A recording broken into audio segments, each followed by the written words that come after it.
আমার একটি প্রশ্ন, মুনাফিকদের শাস্তির বিধান কি রাসূলুল্লাহ সাল্লাল্লাহু আলাইহি ওয়াসাল্লামের হাতে দেওয়া হয়েছিল নাকি আল্লাহ সুবহানাহু ওয়া তাআলা মুনাফিকদের বিচার করবেন? জাযাকাল্লাহু খাইরান। সম্মানিত শেখ, মুনাফিকদের শাস্তির বিধান বলতে আপনার প্রশ্নের উদ্দেশ্য পার্থিব শাস্তির বিধান নাকি পারলৌকিক শাস্তি বিধান, মানে আখিরাতের আল্লাহর শাস্তি, জাহান্নামের শাস্তি? যদি পার্থিব শাস্তির কথা এখানে উদ্দেশ্য করে থাকেন, কারণ বিষয়টি স্পষ্ট করেননি, তাহলে মনে রাখবেন যে মুনাফিকের পার্থিব শাস্তি আল্লাহ রাব্বুল আলামিন না নিজে কোনো শাস্তি দিয়েছেন, আযাব দিয়ে ধ্বংস করেছেন।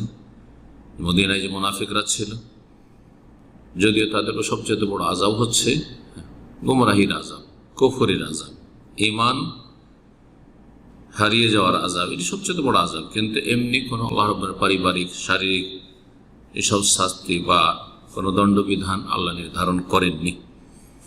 আর নবী সাল্লাল্লাহু আলাইহি ওয়াসাল্লামকে সাহাবায়ে কেরাম বিভিন্ন সময় বলেছেন যে ইয়া রাসূলুল্লাহ, এই মুনাফিকের গর্দনটা উড়িয়ে দিয়ে আমি একে হত্যা করি, আমাকে অনুমতি দেন। কিন্তু নবী সাল্লাল্লাহু আলাইহি ওয়াসাল্লাম অনুমতি দেননি, আর বলেছেন যে এর একটা খারাপ প্রভাব পড়বে।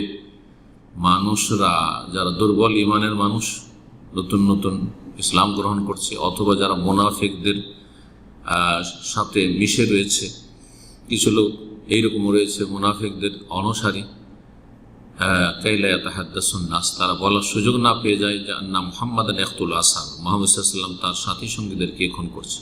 মানুষ তো বিভ্রান্তি ছড়াবে যে সাথী সঙ্গীদেরকে হত্যা করছে, অথচ এরা সাথী সঙ্গী নয়। এই জন্য আল্লাহ কোরআনে কারীমে বলছেন ইয়া আইয়ুহান নাবিয়্যু জাহিদিল কুফারা ওয়াল মুনাফিকিন, কাফের এবং মুনাফিকদের বিরুদ্ধে জিহাদ করো। তো তাফসীর কারগণ বলেছেন, আল্লামা শেখ সালেহ ফাওজান হাফিজাহুল্লাহ বলছেন যে কাফেরদের বিরুদ্ধে জিহাদ হচ্ছে অস্ত্রের দ্বারা, বিসিনান, আর মুনাফিকদের বিরুদ্ধে জিহাদ হচ্ছে বিল লিসান, জবান দ্বারা, হুজ্জত দ্বারা, বিল হুজ্জত ওয়াল বায়ান, দলিল প্রমাণ এবং বয়ান দ্বারা। সুতরাং দুনিয়ার শাস্তির কথা যদি উদ্দেশ্য না করে থাকেন, তাহলে পারলৌকিক শাস্তি আল্লাহ রাব্বুল আলামিন শাস্তি দেবেন। কাফেরকে হোক, মুনাফিককে হোক, মুশরিককে হোক, অথবা মুসলিম সমাজের যে কোনো পাপিষ্ঠকে হোক, শাস্তি প্রদান করা আল্লাহ রাব্বুল আলামিনের কাজ, নবী সাল্লাল্লাহু আলাইহি ওয়াসাল্লামের কাজ নয় সেটি।